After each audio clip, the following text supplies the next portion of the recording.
Ngayon nga po ay ating pong ginugita si Santa Teresita ng Batang si Jesus.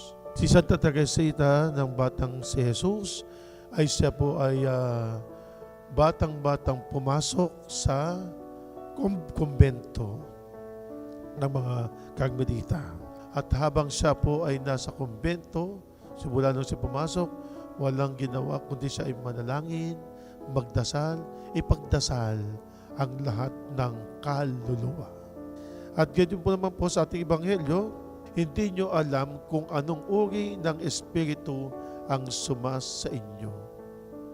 Sabi niya, sapagkat naparito ang anak ng tao, hindi upang ipahamak ang mga tao, kundi upang iligtas. Ano mang lumalapit na mga pagkakataon na sila inilalayo sa ating Panginoong Diyos. Kaya nga po, habang tayo'y nagtatamasa ng buhay nito, dito sa ibabaw ng lupa, sikapin po natin na tayo po'y laging nasa ating Panginoong Diyos.